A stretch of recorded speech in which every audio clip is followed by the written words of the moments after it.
Yeah, it's the second edition of our program Summit this week. And it's good to be with you again. My name is Jumoke Michaels, and I'm here with Banji this morning. Jumoke, good morning. Good morning to you too. I know you are always very glad to be here. Oh, yes, I am One glad. of the things that gives you joy is being on Summit. So much passion for the job. I am too. Very happy, Yeah. particularly anchoring this program. Today is the midweek edition of the program Summit. My name is Banji Busari. Of course, so much will be discussed on the program today, but the one that actually quickly want to draw attention to is the fact that Senate has assured that budget will be passed first week of December, precisely that's 3rd of December. So that means it will not enter a new year. That's some kind of advancement, some progress when it comes to passage of our budget. That's bills, that's budget. All right. Okay, so this morning we are looking at the issue of paying pension to ex-governors. We'll say, how appropriate is this with the backdrop of the news that broke out yesterday from the state where the governor says that he's been owed the backlog of his salaries. There's an ex-governor saying that he needs to be paid. As a matter of fact, let me say, it's Zamfara State. And the former governor of the state has actually done Nigeria a huge favor, a huge good, in quote, by actually coming to the fore boldly too, confidently, actually putting it in black and white, seeking or demanding the arrears of his salaries as ex-governor. And this was especially stated on his letterhead. That's office of the ex-governor, Zamfara State. That's former governor Yari. But of course, we all know that these things are not new, but they never came to the fore. We don't really know the details, except for some time ago in Akwa Ibom State, when the former governor, the House of Assembly, actually sought a bill which was actually approved, was passed by the House. Now the governor, the deputy governor, and other functionaries will be paid 100%. In fact, so much humongous amount as salaries and the pensions. So Governor Yari has actually, raised the discussion and they made it a public issue. So that's what I think we should be discussing this morning. So that's one of the issues we'll be discussing this morning. And then the second issue is the third term agenda for President Buhari and the governors. How realistic? That's coming from Honorable Charles in one of the senators representing Ebonyi State. Yeah. One would have thought that this was a huge joke. It was, of course, so many people have said it was a joke, and following the president himself at the NEC meeting of APC last week, actually came out and said he would never have dreamt of it, and he never dreamt of it, and there is nothing like third term agenda. But then following that, is this man who has resuscitated the what you thought was a joke. So let's discuss it. Yeah, that's him appealing to the court to waive off every constitutional clause that will hinder the third term agenda for the president and the governors. So we'll be looking at that also on the program today. But before we go to the discussion, we'll be going to Ojokoro LCDA. Yes, where we'll showcase the accomplishments, some of the accomplishments of the chairman, Honorable Ahmed Tijani. Which area of the... We're actually looking at the healthcare development. It's one of the areas that the chairman has actually devoted his time, resources, energies in the last 2 years. So let's capture a little of what he has done in the last 2 years in the healthcare development in that LCDA.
One of the cardinal programs of the administration of Honorable Hamedi Idowu Tijani has been provision of adequate health care for the people of Ojokoro LCDA. At the assumption of office, Honorable Hamedi Idowu Tijani began the upgrading of health facilities in the local government. Part of his achievements include construction of primary health care centers and provision of drugs to the benefit of his constituents. Beyond this, the health personnel in the LCDA have been kept on their toes in terms of periodic immunization in order to keep health crisis at bay in the local council. When we came in 2017, we went out there to all our health formations, and we have 5 health centers. The one that the environment or the place is not all that okay was the Molish. Why we move both the staff and the people around that area to the, I'll give it to the Community Development Committee. They give us their hall that time at Temple Road power line, where we make use of for all that period that we are doing the construction of that place. You can go there and see by yourself what we have been able to put up there, the kind of a story building a center that we have already put down there, and it has been commissioned and it has been put to use today. And not only that, we, along in conjunction with the state government, we have rehabilitated the Iwa PAC. The area is now, when you get there, it wears a new look. It's now a very conducive for any mother to bring their children and any other person to take their medical care. And at Kola PAC, we did a little bit expansion and give it a facelift in conjunction with the state as well. The same thing with Abule Tutun. Abule Tutun is the next stage that we are trying to work on now. But all the primary health care in the local government centers, in the local government, we made the chairs available for all of them, and we've done all this in order to make sure that our people have a very good access to their health care. And not only that, the WHO, they always come around with their team, which we have made, when it comes to the issue of immunization in the area of polio, in the area of yellow fever, and what have you. Then the child and mother maternal program, we've been very much involved because we know that the life of our mothers is very, very important to us. So we have always been providing all our facilities what they need to work with. And in all these health centers, we provide them with a laboratory where they can do their tests for them to know the kind of prescription that the doctor will give to them. And when we have the shortage of the doctors, I took the bulls by the horns by approaching the ministry, which makes the ministry to give us the permanent doctors. And when we don't have enough, we still beckon on the NYSC, in which I give it to the director of the NYSC in Lagos State. He was able to give us another additional 3 NYSC doctors, which made us to have standby doctors in all our PACs. And even where we are running 24 hours, there's no time you go there, you tell me that you don't see any doctor on ground. So we have done all this, and we have been able to collaborate with the state government, the federal government, and other agencies like NGO to make sure that screening of diseases like tuberculosis, the breast cancers, and what have you, we have always been partnering with them to do all this program. and there's some other private NGOs, the NGOs that come up to come and do one screening or the other from time to time, like eye test, blood pressure. So from time to time we partner with them.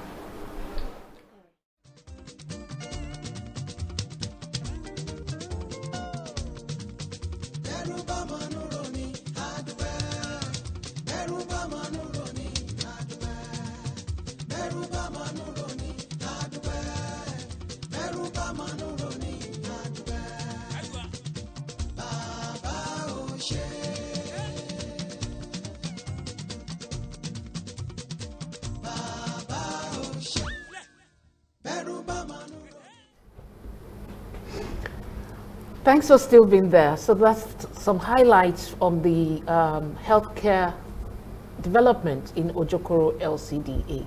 And going back to our discussion this morning, first of all, we'll be looking at the pension to ex-governors, how appropriate. That's what we'll be talking first about this morning. And joining us, we have Mr. Ahmed Dadabas, an attorney at law and a public affairs analyst. You're welcome, sir. Thank you. Thanks for coming. Thank you very You're much. welcome. It's a pleasure to have you. Thank you, sir. We in our introductory part, we actually give you a hint as to what is currently happening in Zamfara State. Yesterday, prior to yesterday, there had been communication between the ex-governor and the governor, an APC ex-governor and the current PDP governor, Matawali. The letter is actually demanding arrears of the salaries that purportedly being owed the ex-governor, as Governor Abdulaziz Yari, the former governor of the state. That's as constitutional rights being, as a result of the bill passed in the House by the House of Assembly while it was there. That is that 10 million will be paid him every month after office. Now, there have been arrears of about 3 months now, and it's not being paid. Yesterday, the House of Assembly actually repealed that law. Repealed the law that's conferring him the right to actually earn 10 million as salary, apart from pension. But looking at every aspect of these conversations and the development, what's your view, sir? It's unfortunate that we have leaders who do not seems to know where we are coming from as a people. In a society where the government is finding it very difficult to pay 30,000 naira minimum wage for workers who work 10, 15, 20, 30, 35 years of their life. You have a situation where a man comes to serve for 8 years, a political office holder, and insists he must go home with 10 million naira monthly. That apart from the pensions, yes. And apart from some other emoluments, allowances like cars, houses. Now, if we, as an, I'm not a mathematician, but I'm sure that if we divide 10 million naira into 30,000 places, it will tell you the number of people that single monthly salary can actually pay. It will pay well over 300 people. Of workers. Monthly. It's unconscionable in a society we deal with poverty. I think our leaders, not all of them, majority of them do not have what it means to be a public servant. That is a place where you go to serve, dissipate your intellectual abilities, your physical energy, and your resources to serve people. It is not a place you go to enrich yourself. But we have turned public service on its head in this part of the world, that people see public service as an opportunity to amass wealth. That is exactly, and I'm happy that the House of Assembly has repealed that law, because you can't make law that does not reflect the history of your people. It will not work. People will cry. History should reflect laws should reflect the aspirations of the people. If you live in a society where poverty is more or less their second identity, and you insist on looting their resources, the people will They will talk, they will rise. And the assembly has risen. And I want to say the present governor, I've been watching him. He has my commendation because he seems to have... Based on this development? Yes, even apart from that. Okay. When he came, one of the first things he did, Zamfara was more or less like a butchering state. A state where killing was more or less like an everyday affair. But he has been able to mobilize the people, call stakeholders together, and he has been able to stamp it. The governor has my respect. He has a clear sense of what it means to be a governor. That it is the people first.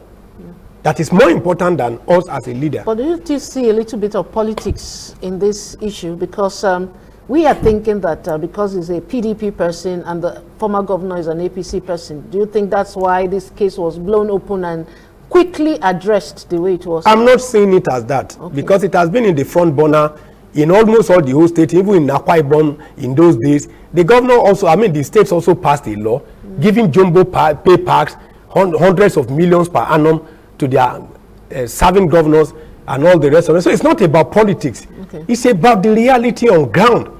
That these things, some of the acts of these assemblies and these governors simply reflect that they are not in touch with the reality of our economic situation in Nigeria. That they are operating in one outside, as if they are operating outside the conference of this earth. They are not in touch with the reality. This nation is crying for development. And these are resources that should be used in developing the society and infrastructure for people to earn a living and move the society forward. In repealing the law, the State House of Assembly, actually, one of the reasons was that the state could no longer afford it, that is burdened by so much infrastructural challenges and all that.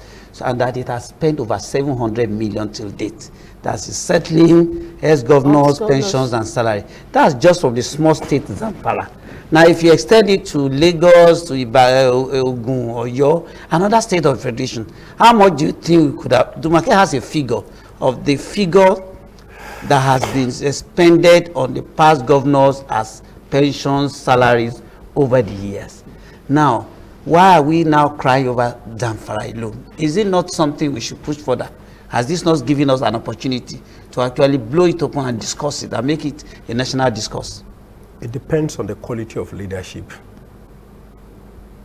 that comes on board any state per time. Depends on your clear sense of what ought to be done. If you come to a state and you believe that the past governors and political office holders are taking large chunk of your state resources, therefore depriving you of resources to develop the state and put infrastructure in place, if you have the courage, because it takes courage sometimes to do what is right rather than being politically correct. The challenge we have is that most times when people come into the corridors of power, probably because of the means via which they actually emerge, they do not want to step on toes. They do not want to hurt their godfathers. And they simply just want to play by the rules and exit. It takes courage.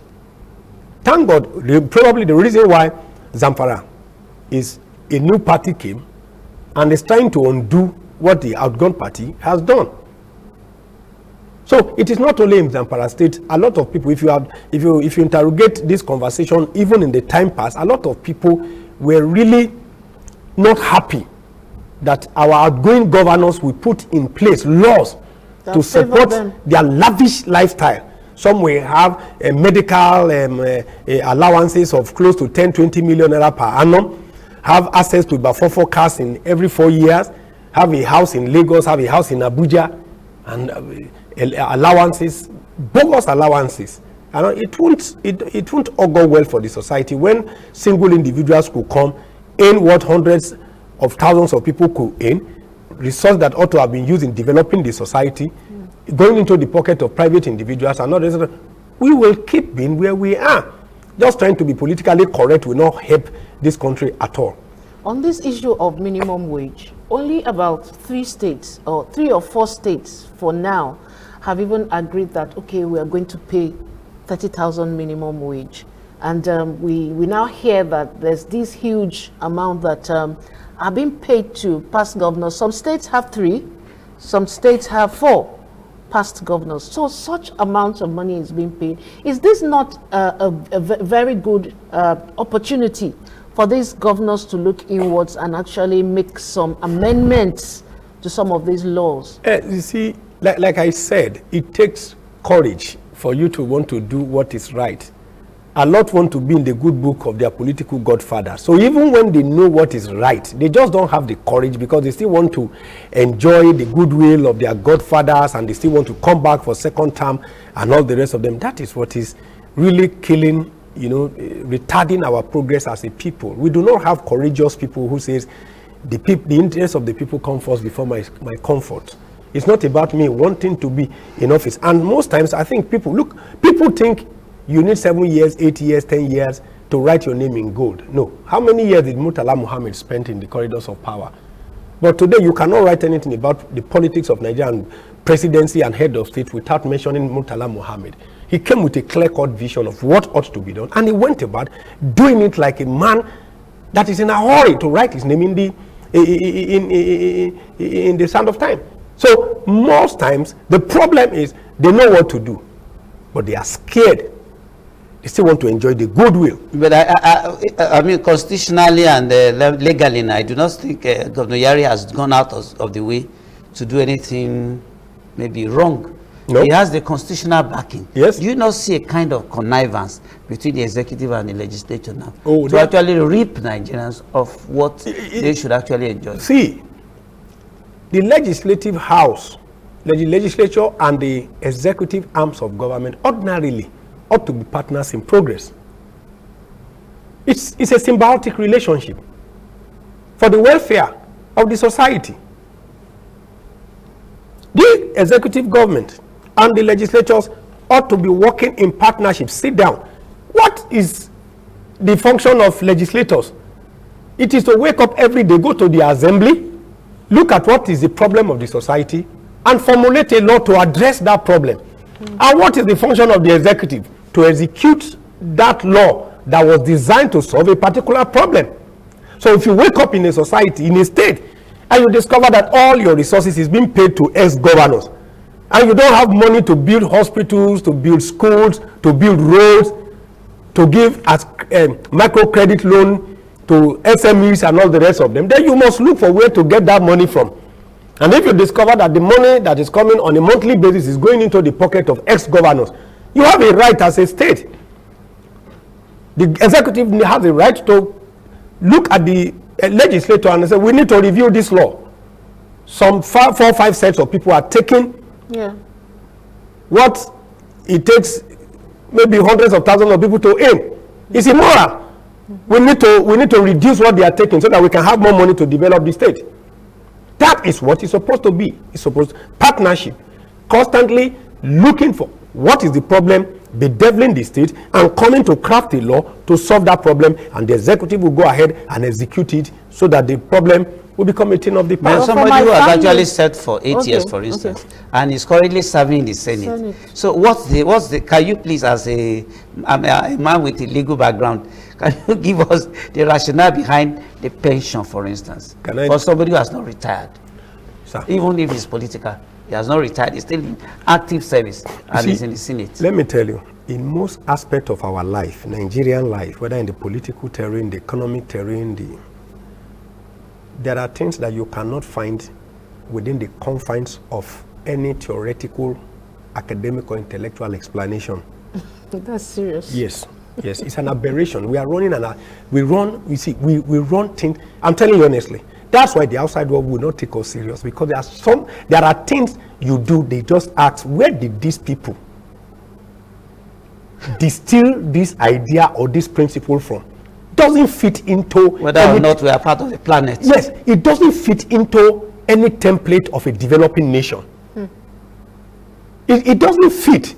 There are things we do in this part of the world that the civilized world will just look at us and say, these people, they are a special species. The democracy we practice sometimes is an upside down democracy. The way our governors act with pay. Which part of the world do you hear security vote? We copied this thing from America. Our presidential democracy, we copied from America. So go and look whether you will ever see an argument between the governor and the public and the state, whether at the presidential or the state level, security vote. Somebody having access to a particular fund that has no account, that you wake up and you determine what you do with it, whether you can call the area boys and decide to just give them some money in the name of security vote. It has no account, it has nothing whatsoever, no accountability. In Ibadan, Ladoja was quarreling, Adedibu was quarreling with Ladoja, that Ladoja did not give him access to security vote. After all, I made you a governor.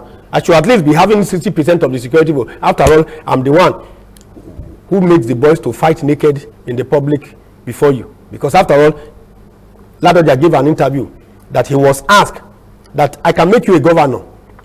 He said, how? He said, there are 3 things you need to be a governor. He said, do you have them? He said, I don't know, teach me. He said, number 1, can you lie and still put your hand on the Holy Quran that you're actually telling the truth? The governor said, say no. He said, we can do it for you. Number 2, can you fight naked in the public place, naked to the beard missing? He said, no. He said, we will do it for you. He said, no, can you kill because of politics? He said, no. He said, we can do it. I mean, see, it's an aberration. And we need to shape the mindset of the new set of political leaders that we want to emerge in this country. There are some values that we must jettison. It is not taking us anywhere. A public place is where you go to serve. You dissipate intellectual energy, you dissipate physical resources, you dissipate your energy to serve the people. By the time you are leaving an office, it should tell on your physique that you have actually served. It's only in this part of the world. And I want you to look. Check your governors, the outgoing governors. Go and Google their picture before they came into the corridors of power. Some were lepacious like me. They should not remain the same. No, wait. Some were looking lepacious like me. Very slim when they came into the corridors of power. By the time they were going, some of them were 10 times their sizes. But you go to advanced countries, you go to America and look at Barack Obama's picture 8 years before he became president and 8 years after his presidency. Go and Google Bill Clinton 8 years before his presidency and 8 years after his presidency. Go to Britain and look at Tony Blair several years before his president and after his presidency. You will see the pressure of office, how it drains people. Because thinking about solutions for people, racking your brain, brainstorming everything, it will drain you intellectually. But in this part of the world, we have come to see politics or public office as an opportunity. But you would have been part of them if you had won election in Ogun State. No. You in 2015. You would have been part of them. You would have also 2019. You would have also joined and enjoyed because you will not want to be denied by the time you leave office. I would have brought a new dimension to public governance because my intention was to redefine the concept of public service, that our people are getting it wrong. Sir, when you serve people with integrity of heart, when you serve people with sincerity, you serve people passionately before God and man, that you are not there for your own selfish agenda. The good will that follow you eternally will follow you to the 4th generation. Let me tell you Have you been preaching that? Wait, yes, I have been preaching. And let me tell you, most times when I see people say, when you get into office change people. I totally disagree completely with that philosophy. I simply tell people, look, office doesn't change anybody. Office only gives you the opportunity to give expression to who you are as a person. And that office is a mirror that actually amplifies who you are before the entire public. It gives you the ability to do what you were not able to do when you had no power. It is just like money. Money has no character of itself. It only takes the character of the person that possesses it. If you are a drug addict, the day you come into possession of 1 million naira free money, it will amplify and drive you to take more drug. But if by nature you are a benevolent man, naturally you are good-hearted by nature. Even when you have 1,000 naira, you want to share out of it. The day you come into inheritance of 1 million or 1 billion naira, the entire community will know that something is coming. We want you to send in your SMS. Please, I have people calling. Well, I think by now people should be used to the fact that with our culture. Exactly, our culture is only SMS. Please just send me an SMS with your name and with your location, and I will read out your message on the program, please, on what we are discussing. Now, this issue we have, I read that they have several cases in court on this same issue, asking that both the double emolument of ex-governors and then in the Senate be looked into, and also the fact that ex-governors are taking too much. There are several of these cases in court. Can you update us on these cases? Yes, but there are several cases, but the honest truth is that we just have to wait until the outcome of those cases. One of the major problems is that even the houses of assembly that were part and parcel of passing that law themselves were rubber stamp. Because if you have an assembly of very brilliant people who understand the concept of public service, the public service is not a way you go to tie your life eternally. But don't forget that the speaker is also a beneficiary. That is what I'm saying. That's what I'm saying. They also are beneficiaries and they are also rubber stamp. And that's why our politics is just developing. We still have people who are so poor in their intellect, who believe that the only way you can make money is to go into politics. Politics is the biggest industry in Nigeria. That's where you have multi-billionaires who have no single one-room office. Yes, you can. But in advanced country, for you to be a multi-billionaire, it means there are thousands of factory workers working behind the scene to generate your wealth. But Nigeria is a place you have multi-billionaires who all their life, all they have ever done is they are in the corridors of power, public service. And so what you ask somebody in Nigeria, what's your profession? Say, I'm a politician.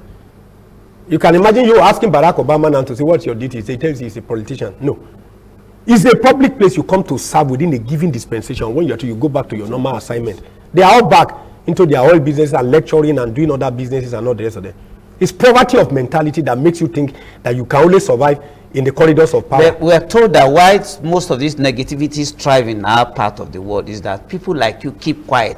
When somebody like you should not ordinarily have sponsored a bill in the Senate or House of Reps, actually seeking the stoppage of all these either double emoluments or pensions or salaries to those who have served. Why have you not acted? No. There are so many civil society organizations that are working day and night for those causes. So some of us are behind the scene. It's not every time you come out into the public domain to say, this is what I'm doing in my little effort to contribute to the advancement of the society. But there are so many civil society organizations that we are working behind the scene. Each time we see things that are wrong, we partner and sponsor bills and all the rest of them, and advocacy. From time to time, like you rightly said, there are times we have opportunity of seeing people behind the scene. And tell them, look, I'm not aligned to any caucus, to any this thing. I'm just aligned to the greatness of this nation. I'm alarmed when I see young men, talented men, middle class, intelligent men, professionals, professors, doctors, and lawyers migrating and running away from this country. I am worried. Vast majority of people are sending their children to Canada, to Australia to go and school because they are not seeing any bright future for the country. Because those who ought to be putting in place the infrastructure required for greatness are looting it, and when they even loot it, they take it abroad to even inflate the economy of greater nation. And we keep coming here, we don't have money, they just declared us the poverty capital of the world because more people became poor in the past few years and not the rest of them. Continue the lamentations. Yes, we should be bothered. All right, let me just read one message we have here. Laolu Adegbeson says that he's talking to you. He said, you spoke my mind, though. Oh, you spoke my mind on.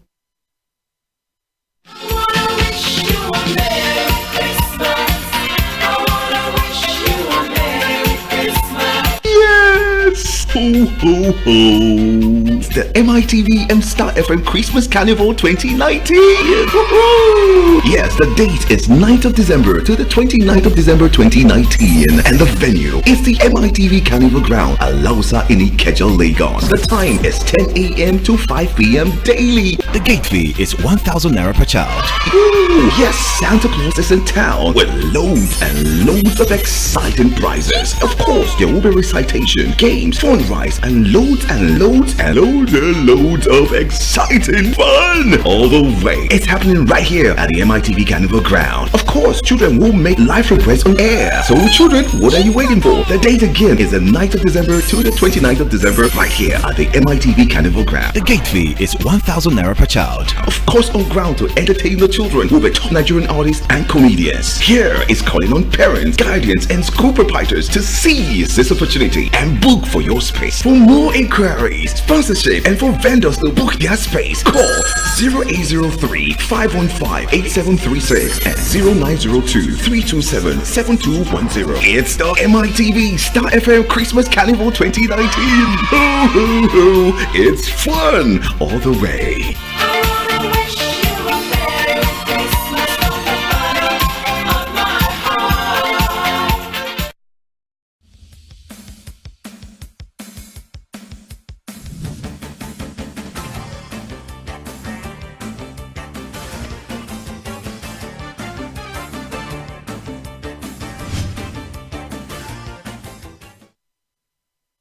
Been there, we apologize for that break. Now we will just go on to read some of the messages we have here. Like I said, we have Laolu Adegbeson saying that you spoke my mind on character of leaders as determinant of what happens in public office, not the influence of that office. Thanks. Another one says, good afternoon. May God bless your host. The barrister just hit the nail on the head about our wasteful leaders. That's Ola from Ikorodu. Another one here says, politics is always fight for it or you die. Because that's why most people do what they do and not, they do it, not them. Ugh. All right. I know there's always a conspiracy against us. Otherwise, I expect that this issue should have actually gone much more viral amongst even the practitioners. I mean, nobody. You hardly hear politicians comment about revelations like this. That's particularly the one that's going on in Zamfara State. It's a conspiracy against the masses. Now, let's move on to the second issue. So that we talking about the third-term agenda for President Buhari, which was an APC member from Ebonyi State, Charles Oko Enya, told the Federal High Court in Abakaliki in Ebonyi State to direct the National Assembly and the Attorney General of the Federation to amend every constitutional clause that will hinder the President and governors to have an opportunity for third term in office. If the Buhari I know will not be in support of such attempts. I think he has his integrity intact, and God has been gracious with him. He remains one of the most blessed leaders this country has ever produced. One-time head of state, you were overthrown, attempted election 3 times, the 4th time you won the election on goodwill. A lot of people still believe tremendously in the integrity of the man as an individual. I mean, in terms of his personality, that he's not a thief. He's not a thief. He's of Spartan life, very prudent, but he should be wary of those around him, because even the President Olusegun Obasanjo's agenda, it was people surrounding him that actually sowed the seed, because most times people who are benefiting from the corridors of office will not want their principal to live there so that they also don't lose out. See, when you have enjoyed the corridors of office for over 8 years, you don't want to because it is very sweet. Yeah. You know, free food. You've never tasted it? No, I've never tasted, but we can see from their body language and their countenance when they get in there like pastures like me and they come out fatter, more houses in banana, fresher, more houses in assembly. Don't you see when they are holding their meetings, you see their faces shining, robust, big, and all the rest of them, big, chubby, big, you know. So they are the ones that usually sow the seed of third-time agenda to leaders.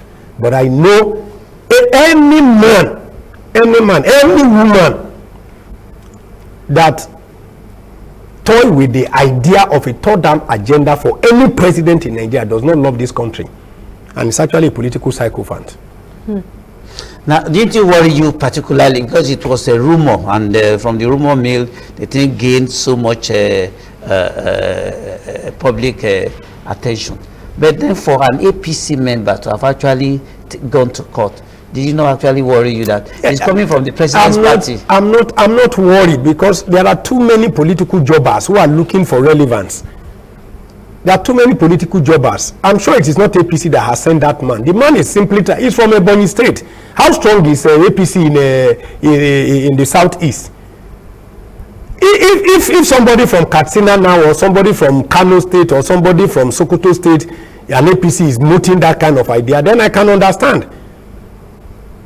He's just seeking political relevance. And the honest truth is that Nigeria has come of age. I do not think a third direct agenda can fly. It will fly. Not so that we have even heard from the president himself. That's at the APC NEC meeting last week, declaring openly on the national television that such idea never crossed his mind, and he would never dream or even want a thought. You may not like the man Buhari for any reason. You may not like him, but in terms of his integrity as a person, of standing for what is right, you cannot take it away from him. He's not an overambitious person. He's not overambitious, and I know he has the strength of character to look at anybody and say, I don't want it. I know he has the strength of character to reject that proposal. We have seen situations in the past when during the period, the era of Sani Abacha, you will start seeing billboards, you start seeing posters, even when the man has not done any, or has not shown by body language that he's interested. Now, what do you think government can actually do to stop what you may call this nonsense? The government has the machinery, the wherewithal, and the political will to clamp down and to discourage anybody that wants to tow that route. They have the resources. They have the network beyond what you and I can see. Any quarter that somebody is trying to raise such an issue, the president and the presidency can reach that person and say, please, don't dent our image. We came with integrity. We intend to live with integrity. I'm not interested in it. You see, when the leader is forthright, put his feet down, everybody will fall in line. That's just it. Strong leadership. I don't want to hear third-term agenda. I'm not interested in third-term agenda. Don't promote third-term agenda and everything. These guys, these people are just political sycophants. And like I said, one of the greatest challenge we have in this part of the world is people, the sycophants surrounding the governors and the president do not tell them the truth most times. And if there's anything that a leader needs, you need people that can look at you in the eye. I do not intend to be in your good book. I intend to tell you the brutal truth. Brutal, very, very brutal truth. I'm not trying to be in your good book. Mine is to ensure that your name is written in gold. And the only way I can help you to do that is I should sniff for information from the public and tell you where they stand, so that we will not miss our mark. All right, let's just see some of the messages that people have sent, but majorly on the first topic, that's talking about the pension issue. Arowo Shefuja from Oshodi says, ex-governors, it is a pity that people in power value themselves more than the public. Majority retirees in Lagos are awaiting entitlement since 2016, and no governor ever thinks of the public retirees, said God Save Nigeria. Someone says, I just love your guest. He's projecting what many of us want to do, but do not have the opportunity to. I hope the politicians are listening. Sadly, Nigeria is actually a failed state, Ofune. We don't have honest leaders in this country. All of them are parasites feeding on the masses, but God will fight for the masses. Father Reoju from Agbadu. We have so many this morning. In fact, I'm totally against it for governors receiving pension because they are corrupted during their office. For example, the governor of Abia State, who has a case with EFCC, then he did not want pension. Please, that's T.A. Oji. He didn't say where he's calling from. Jacob Ayola Sogota. To correct the aberration of our politicians in this part of the world, we need to embrace morals. Let me read this last one. He said, I just want to comment on this conversation. Actually, Mr. Abbas is right, but the problem of Nigeria is that the people leading us have a stony heart. You can't lead in Nigeria if you are not a killer. Yeah, just a little. Yeah, it's not correct that you need to be a stony heart. What we actually need in Nigeria today is a leader with a compassionate heart, not a stony heart, because the people are suffering. And leadership is that you give direction to the people, you detonate their potential, create an enabling environment for them to flourish and become great. The greatness of any nation is the sum total of the greatness of the individual. So as a leader, you look at the individuals and say, how can I make you great? Because if you inherit 1 million people and you make almost about 800,000 of them to be great, that is already a great nation. That is the philosophy of leadership. All right, thank you very much. This conversation can continue, but it's a very exciting, very interesting one. Thank you very much, sir. Thank you. My name is Banji Busari. See you again on Monday. Bye-bye. See you.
MITV, the soul of entertainment.